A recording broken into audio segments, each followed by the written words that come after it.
Hi, thanks for joining me for another video. In this video, we'll look at a recent video released by the New Culture Forum, featuring Graham Linehan, the famous anti-trans campaigner. Definitely. I mean, given that your concerns have been vindicated, why is it that you feel why haven't you got your career back, or why is that still difficult? I mean, his answers to this question show an amazing lack of self-awareness and an ability to self-reflect. He's clearly not capable. Because, for instance, like Pink News ran over 75 stories about me, hit pieces, Slightly obsessive. Yes. If that were the case, then why would he have lost his family too? I don't think they left because of that. Why would he have lost his friends too? He talks in the interview about how he's lost his friends, his family, and his work. They didn't leave because of what Pink News said about him. He lost those people and his work through his own actions, as we'll see in this video, the way he calls everybody and anybody who disagrees with him a groomer. He tells school teachers and others that they're complicit in grooming. And Wikipedia is the whole page is just basically what trans rights activists think of me. So whenever anyone is looking me up, that's what they go to, and they hear that I'm anti-trans and all this sort of thing. So I always said to friends, like, my career will get back on track when this ideology is completely destroyed. It's really strange, isn't it? I mean, you have videos like Sam Harris talking about the eradication of transgenderism from public life completely, and him talking about the ideology being completely destroyed. This is the reason why it strikes fear into the heart of those around him. He's not talking about he may very well talk about advocating for children, but that doesn't seem to be the central thrust for these people. And even if it were, the discussions about destroying, if you were to switch out the words transgenderism for Judaism, they talk about annihilating transgenderism. If people were saying annihilate Judaism or annihilate Christianity, that would be... people would see that rightly as being very shocking. The reason why he has lost friends and family and work is precisely because of this kind of thing.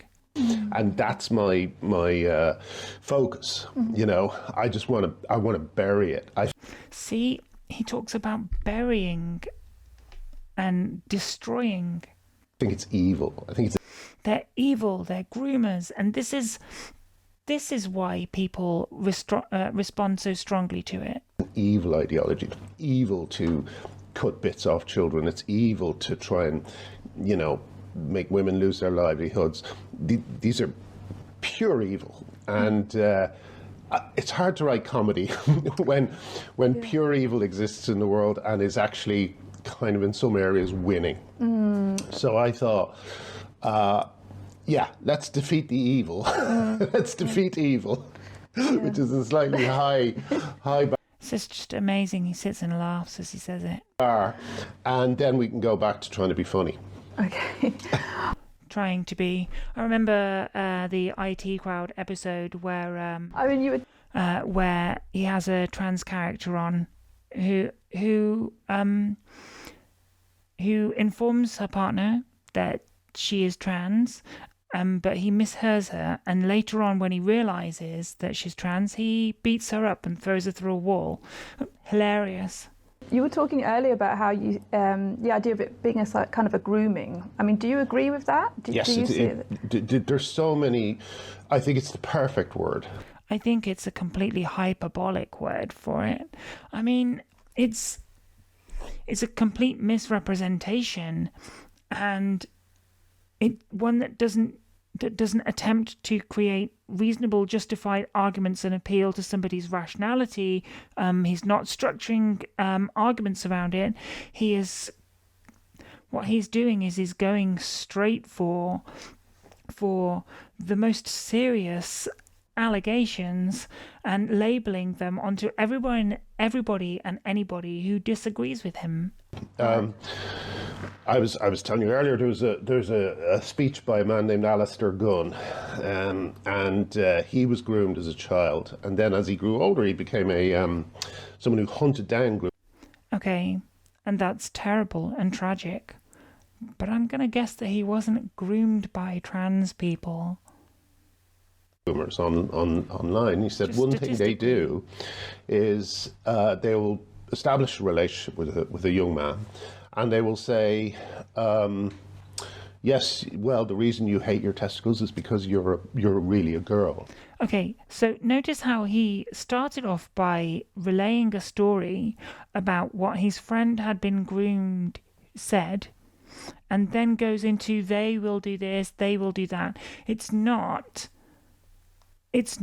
an account. It starts off sounding like it was an account from this person who had this unfortunately happened to them before, and then he kind of runs it into this diatribe of imagined crimes by trans people. I mean, it's completely outlandish what he says, and I would have thought that he would be supporting this.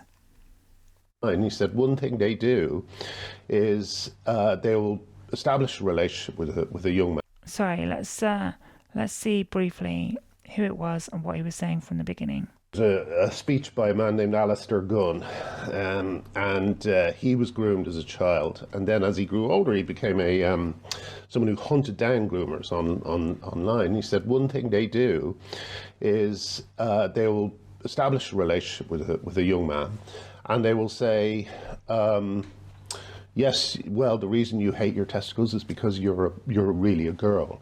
And it might be, but it might be sexy for you to hit your testicles. That is absolutely outlandish. It's not a narrative I've heard anywhere else from anybody, be them, or regardless of which side of the argument that they're, which side of the argument that they're on.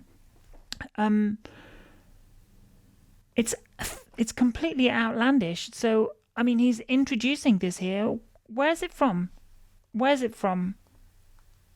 And just to see, I'll watch, right?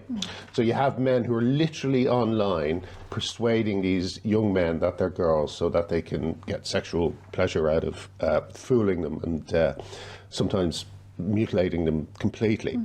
So These people are mutilating children, and it's what?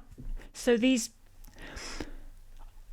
people are actively recruiting and grooming children so that they can torture and abuse them, and they are mutilating children. So are these people the doctors? Who are they? None of this makes any sense. So what does he think, that the people working at these clinics are doing it? I mean, if there's cases, where are the parents on the news talking about this?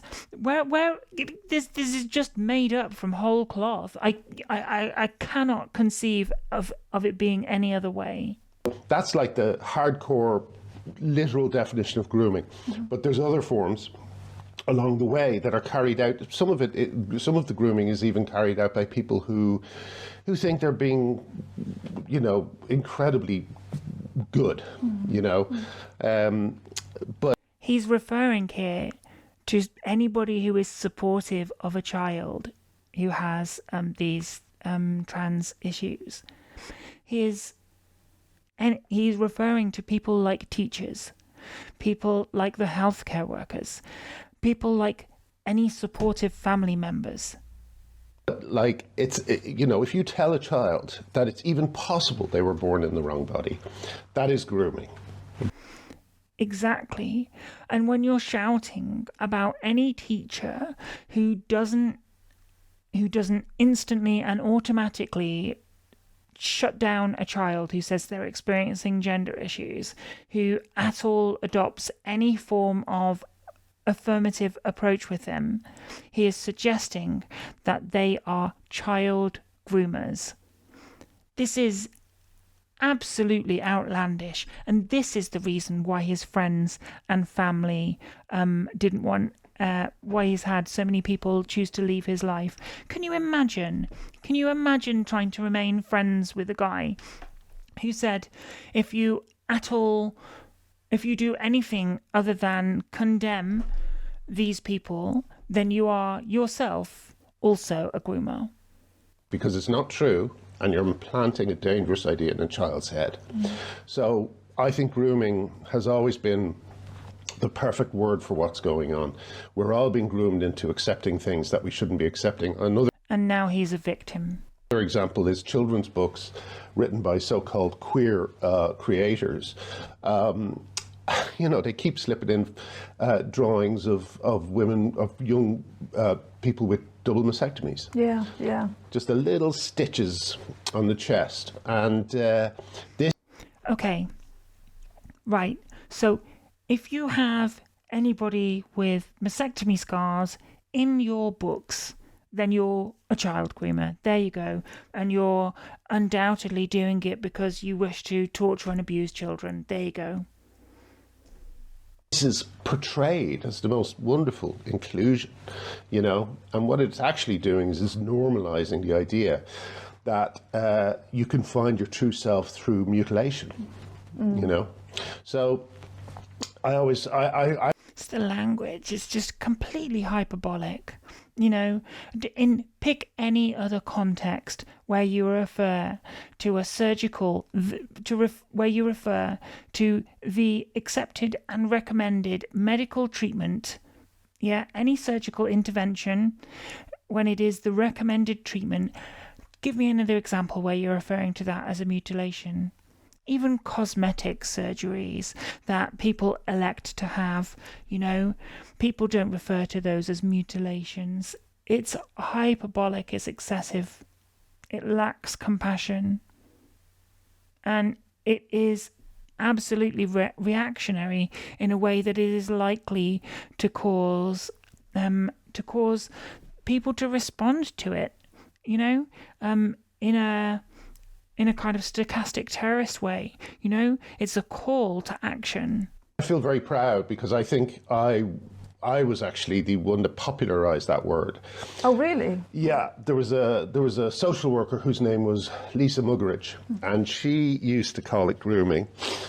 See, this is terrible. I mean, it's nothing to be proud of. If you are at all familiar with any elements of queer history, so I was just looking up Alistair Gunn. I can't find anything on his Wikipedia page about the experiences that he's recalling, but I guess that's not completely to be unexpected because of the nature of the claims. But looking at LGBT claims and narratives around LGBT groomers, you'll find that they are something that it's been used widely in the past. So the notion that LGBT people or those who are supportive of LGBT rights or engaged in child grooming and enabling abuse is a far-right conspiracy theory, an anti-LGBT trope. This claim has been pushed by a growing number of mainstream conservatives, particularly those in the United States and the English-speaking world. You'll find that although this is very popular at the moment, there is a history of this. It is related to many moral panics that have happened in the past. So while the conspiracy theory behind modern groomer slur is often traced to American singer Anita Bryant was an anti-LGBT campaigner. She founded Save Our Children Coalition in 1977. These narratives have been around for a long time, and you can go back to World War II, where they called LGBT people degenerates and rounded them up. There's been many panic narratives. Let's search for panic in here. There's been many panic narratives based around this in the past. Let's see, drag panics, gay agendas. Let me go back to earlier part of the documents. I think there's a link somewhere to the, was it lavender panic that it's called? The lavender scare, and that's why I didn't find it. The lavender scare was a moral panic about homosexual people, and certainly at the time, I think the trans people were very much coupled up into that term, and that was how people viewed them. They associated them with other panics at the time: anti-communists, anti-communism, and the Red Scare. Gay men and lesbians were said to be national security risks and communist sympathizers, which led to calls to remove them from the state. There's all sorts of previous moral panics associated with this. So it's not a great thing to be associated with. And his trying to claim the popularization of the term, which I'm not going to dispute, although I'm not necessarily going to agree with it either. I don't have the information, but I certainly think that those narratives extend way beyond Graham Linehan's groomer narratives, but it's nothing to be proud of. And it was through watching her videos and then finding out how groomers work, because groomers, they don't just groom children, they groom the family or the society around the child, and when there you go. It's possible to be a groomer of society now, so you can groom society. Lisa Muggeridge started using this word, I just thought, oh my God, it's losing all meaning. I think people should reserve the use of this word for its actual use. It is the perfect word. So I started using it. It was picked up by James Lindsay in America. But again, I just think it's, as Flaubert said, it's le mot juste, there's no word that sums up what's happening better than that word. It is a mass grooming exercise, And what do you think, how do you think it will develop? Do you think it's going to fall apart? Do you think it's going to get stronger? How do you see the future of this? I think there's going to be, I think it may become almost like the Anabaptists or something. It might become a kind of a religion. Like it is kind of a religion already with, holy mysteries. It's astounding that he would call it. He would draw the comparison to religion, when he himself has isolated himself from his friends, from his family, from his work colleagues.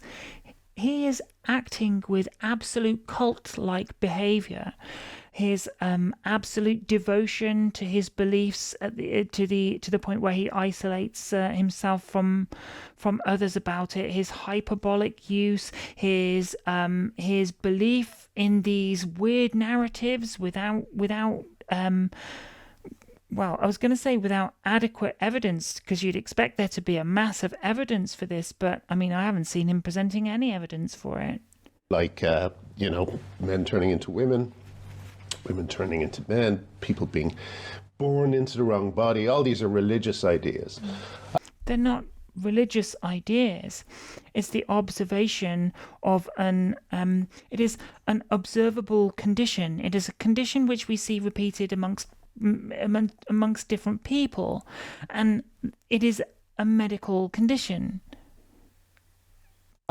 So I think, and also there's a lot of people, parents of these kids especially, who have invested so much of their kind of time and their energy, and they have broken up relationships with friends who didn't agree with them and all this sort of stuff. See, it's astounding that he points to that as evidence of how cult-like it is, but doesn't seem to appreciate the fact that that applies to his situation. So it's going to be hard for them to reverse course. I think that's exactly it. It's hard for him to reverse course. So I have a feeling it's going to survive like pockets, like a cult, which is what it is. But at the moment, it's a kind of cult that's somehow taken over, political parties and theatre groups and it's taken over the. Yeah, there's true basins of power. There's really is. Yeah, if you're looking for those who can influence society, it would be politicians and theatre groups. Whole kind of every middle class industry, publishing, theatre, journalism. It's all these industries have been captured. I think that might end soon because I think it kind of has to, because they keep getting into legal trouble when they. At the end of the day, what it comes down to is the medical condition, right? Because if you accept that it is a medical condition, regardless of whether you think it's a physiological or a mental condition, regardless of whichever you think it is, if it's a condition, then we should leave it to the doctors to figure it out. That's the only position. Okay, so, and while they are still recommending that this is the best course of action, whatever, this plan that they've developed, then people like this shouting about how they're all groomers and how they're all secretly trying to create videos to make your children box their own genitals. It's just absolutely astounding. I've got no words, and there's nothing else left here for it. I've actually only played, I think, like a 6-minute segment of this video, but there's nothing else here worth gaining from it. So I think I might just stop there. Thanks for watching.